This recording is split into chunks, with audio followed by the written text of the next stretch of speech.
Hello मित्रों, आप सभी का स्वागत है हमारे यूट्यूब चैनल मन भावन कहानियों में। हमारी आज की कहानी है ईश्वर देख रहा है। पुराने समय में आज की तरह स्कूलों की व्यवस्था नहीं होती थी, बल्कि जो शिक्षा प्राप्त करना चाहता था उसे गुरुजी के घर पे जाकर ही शिक्षा प्राप्त करनी होती थी और घर के वह आश्रम होते थे। इस शिक्षा को ग्रहण करने के साथ साथ शिष्य का यह भी कर्तव्य होता था कि वह अपने गुरुजी और गुरु माता की सेवा करे और उनके दिए हुए कामों को भी पूरा करने का उसका काम होता था। और जब शिक्षा पूरे होने को होती थी तो गुरुजी उनकी परीक्षा लेते थे और जब जो बच्चा परीक्षा में पास हो जाता था तो उसकी शिक्षा पूर्ण हो जाती थी।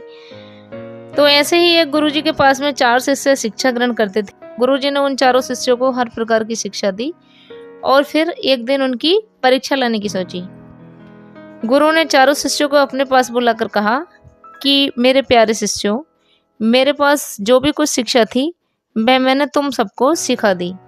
अब मैं तुम्हारी परीक्षा लेकर ये देखना चाहता हूँ कि तुम मेरी दी हुई शिक्षा को कहाँ तक समझे और कितने इसमें सफल हुए हो। इस परीक्षा के द्वारा जो शिक्षा मैं तुम्हें दे रहा हूँ उसे कभी मत भूलना, इससे तुम जीवन में कभी भी असफल नहीं होगे। उसके बाद गुरुजी ने चारों शिष्यों को एक एक पक्षी देकर कहा कि इसे ऐसी जगह छुपा कर आओ कि इसे कोई देख ना सके। जब ऐसा कर चुको तब तुम मेरे पास वापस आना। चारों शिष्य वहां से चले गए। 2 दिन बाद वे गुरु के पास वापस लौटे तो गुरु ने प्रत्येक से सवाल किया कि पक्षी को कहाँ छुपाया। पहले शिष्य ने कहा कि मैंने पक्षी को एक ऐसी गुफा में छिपाया है जहाँ मुझे खुद अपने हाथ भी नजर नहीं आ रहे थे। दूसरे शिष्य ने कहा कि मैं उसे पुरानी हवेली में छिपा कर आया हूँ जो बरसों से खाली पड़ी हुई है और उसे कोई भी नहीं देख पाएगा। तीसरे शिष्य ने कहा कि मैंने उसे एक पहाड़ी में छुपाया है। चौथा शिष्य अपने हाथ में पक्षी को लेकर उदास खड़ा हुआ था और बाकी साथी उसे देखकर मुस्कुरा रहे थे। गुरु ने उस शिष्य से पूछा कि तुमने मेरी आज्ञा का पालन क्यों नहीं किया और ये पक्षी वापस लेकर क्यों आ गए? क्या तुम्हें कोई ऐसी जगह ही नहीं मिली इस पूरे संसार में जहां तुम्हें कोई देख नहीं रहा हो?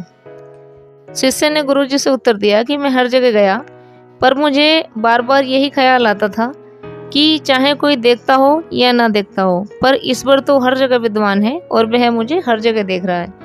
इसलिए मैं पक्षी को वापस ले आया, क्योंकि ईश्वर तो हर जगह उपस्थित है और मुझे ऐसा कोई भी स्थान नहीं मिला जहाँ पर ईश्वर मुझे ना देखता हो।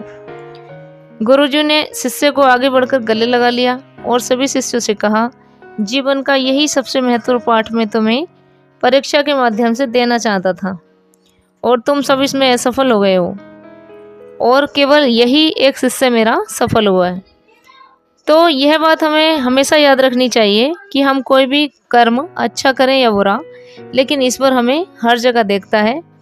ईश्वर से हम कुछ भी नहीं छुपा सकते हैं।